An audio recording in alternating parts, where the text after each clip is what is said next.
더 큰 악의 등장에 대해서 놀랐던 하박국. 그러나 궁극적으로 그 큰 악을 심판하신다는 하나님의 말씀에 그는 마음의 안심을 찾습니다. 3장에서 하박국은 운율에 맞춰서 찬양의 기도를 드립니다. 시기온옷에 맞춘 선지자 하박국의 기도라.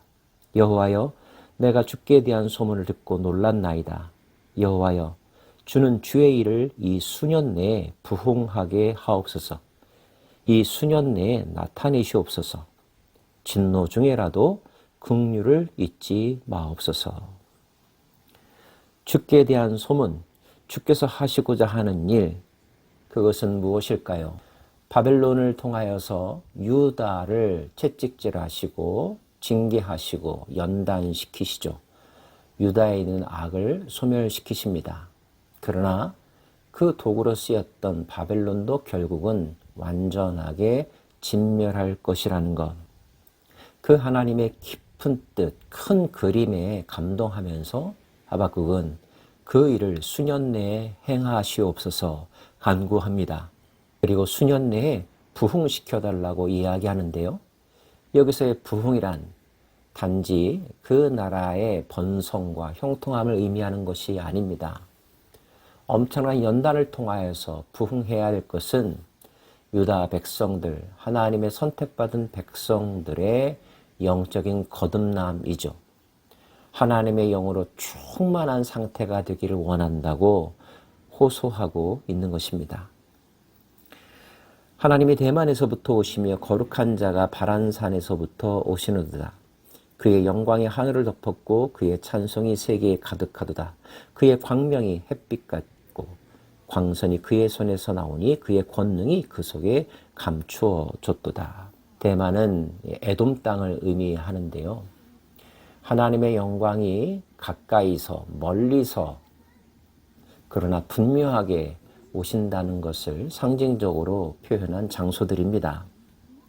그분이 오실 때 누구나 그분의 오심을 알 수 있습니다. 영광이 하늘을 덮었고 광명이 햇볕 같고 그의 권능이 드러나기 때문이죠. 예수님은 주께서 다시 올 때도 그와 같을 것이라고, 그분이 오시는 것을 천하 만민이 알게 될 것이라고 말씀하셨습니다. 그분이 오시면 역병이 그 앞에서 행하며 불덩이가 그의 발밑에서 나오는도다. 역병과 불덩이는 그분의 심판의 도구, 심판의 현상들입니다. 이렇게 하나님께서 심판의 도구를 휘두르시면 땅이 진동하며 여러 나라가 전율하며 영원한 산이 무너지며 무궁한 적은 산이 엎드러지나니 그의 행하심이 예로부터 그러하시도다. 영원할 것이라고 자랑했던 철옹성이라고 사람들이 철저하게 의지했던 것들도 순식간에 무너진다는 것입니다. 내가 본즉 구산의 장막이 환란을 당하고 미디안 땅의 휘장이 흔들린도다. 구산이란 말은 구스 땅에 사는 사람들이라고 하는 뜻인데요. 구스 땅은 지금의 아프리카 지역입니다. 구산이나 미디안 역시 하나님이 심판하시는 모든 세상의 대표적인 샘플로 동된 장소들입니다. 다 무너진다는 뜻입니다. 날아가는 주의 화살의 빛과 번쩍이는 주의 창의 광채로 말미암아 해와 달이 그 처소에 멈추었나이다. 이른바 자연현상들, 인간이 어찌할 수 없다고 인정하며 살아왔던 그 자연들도 하나님 앞에서는 고개를 숙일 수밖에 없고 하나님이 손짓하시면 무너질 수밖에 없다는 것입니다. 한때 인간들은 그 자연현상들의 경이로움을 느끼면서 그 자연들을 섬기기까지 했는데 말입니다. 그렇다면 진정한 신은 누구입니까? 하나님 한 분뿐이시라는 거죠. 하지만 주께서 주의 백성을 구원하시려고, 기름 부음 받은 자를 구원하시려고 나오사 악인의 집에 머리를 치시며 그 기초를 바닥까지 드러내셨도다 했습니다. 그 엄청난 진멸의 소용돌이 속에서도 남는 자가 있을 거라는 겁니다. 살리는 자가 있을 거라는 거죠. 누군가요? 주의 백성이라 하십니다.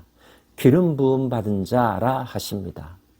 기름 부음 받았다라는 말을 다른 표현으로 그리스도라고 하죠. 하나님의 택한 백성들은 진노 중이라도 긍휼을 베풀어 주시고 그들의 살 길을 열어 주신다는 겁니다. 왜요? 새로운 시작을 위해서죠. 하나님의 계획에 따라서 세워질 완성될 하나님의 나라를 위하여 구원의 백성들을 남겨두신다 하십니다. 그들이 회오리 바람처럼 이르러 나를 흩으려 하며 가만히 가난한 자 삼키기를 즐거워하나, 여기서 그들은 누구일까요? 바벨론 세력을 말합니다. 바벨론 세력으로 상징되는 악의 세력들, 악의 무리들을 일컫죠. 그들이 우리를 삼키려고 한다고 합니다. 하지만 오직 주께서 그들의 전사의 머리를 그들의 창으로 찌르셨나이다. 오직 주만이 그들을 제압하실 수 있으셨습니다. 전사의 머리를 창으로 찌르셨습니다. 완전한 승리를 거두신다는 뜻이겠죠. 주께서 말을 타시고 바다 곧 큰 물의 파도를 밟으셨나이다. 바다는 성경에서 악의 본거지로 상징될 때가 많았습니다. 또한 계시록에서도 바다로부터 올라온 짐승이 있었죠. 그런데 하나님이 그 큰 물의 파도를 밟으셨다, 제압하셨다는 것입니다. 악당들의 보스도 주 앞에서는 힘을 쓸 수 없다는 것입니다. 이것을 하박국은 보았습니다. 미리 본 것이죠. 하나님께서 그에게 주시는 약속이며 꿈이기 때문입니다. 남들이 보지 못한 것들을 먼저 보았을 때 그 사람은 소망을 가질 것입니다. 그 비밀에 스스로 기뻐하고 감사하겠죠.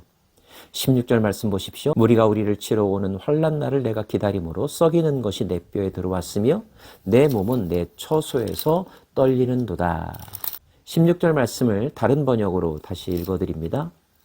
나는 우리를 침략하려고 오는 백성들에게 닥칠 재앙의 날을 조용히 기다릴 것입니다. 하나님께서 그들, 바벨론으로 상징되는 악의 세력들을 궁극적으로 멸하신다 말씀하셨으므로 그들에게 재앙의 날이 닥치기를 나는 기다리면서 살 것이다.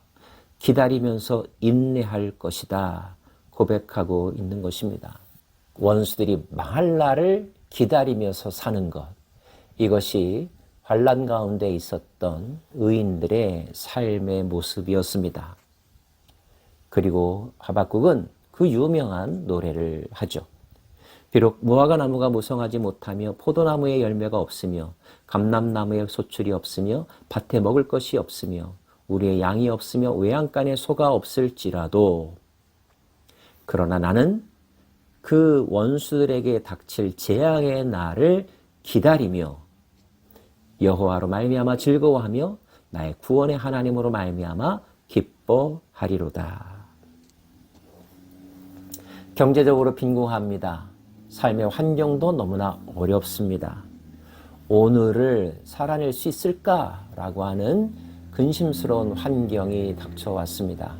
하지만 그것 때문에 내가 먼저 무너지지는 않는다는 것입니다. 이유는요, 구원의 하나님 여호와께서 계시기 때문에 그 하나님이 결정적인 순간 모든 것을 물리쳐 주시고 그것들을 뒤에서 조절하는 악의 본체도 멸하실 것이기 때문에, 그래서 나는 여호와로 말미암아 즐거워한다고, 그 하나님으로 말미암아 기쁨을 빼앗기지 않을 것이라고 노래하고 있는 것입니다. 사도 바울은 빌립보에서 주 안에서 항상 기뻐하라 라고 말했습니다. 기쁨의 이유가 환경에 있지 않습니다. 그의 부요함에 있지 않습니다. 주님께서 계시기 때문에 주님 때문에 기뻐하라는 것입니다. 절망과 원망과 억울함과 분노를 선택하지 않고 기쁨을 선택했던 사도 바울의 믿음은 하박국의 믿음과 연결됩니다. 오직 의인은 믿음으로 말미암아 살리라 했던 하박국의 고백은 사도 바울의 이신칭의 가르침과 연결됩니다. 주 여호와는 나의 힘이시라. 나의 발을 사슴과 같게 하사 나를 나의 높은 곳으로 다니게 하시리로다. 예쁘고 우아하기조차 한 사슴 생각해 보십시오. 그 사슴이 두 발을 곧게 펼치고 높은 곳으로 올라갑니다. 아름답죠. 생동감이 있습니다. 평화로워 보입니다. 우리의 영혼이 그런 삶을 살아갈 수 있다는 것입니다. 그렇게 살아갈 수 있는 힘은 어디에서 나올까요? 여호와가 나의 힘이라고 하박국은 노래합니다. 여호와를 기뻐하는 것이 나의 힘이라고 선언했던 선지자도 있습니다. 선지자들은, 성령 충만했던 사람들은 다른 그 어떤 것에 의해서가 아니라 하나님 한 분 때문에 그 하나님을 믿는 믿음에 의하여서 힘을 얻었고 기쁨을 누렸고 소망에 충만했던 것입니다. 여러분도 그러하십니까? 그러실 수 있기를 원합니다. 이 세상은 궁극적으로 누가 컨트롤 하십니까?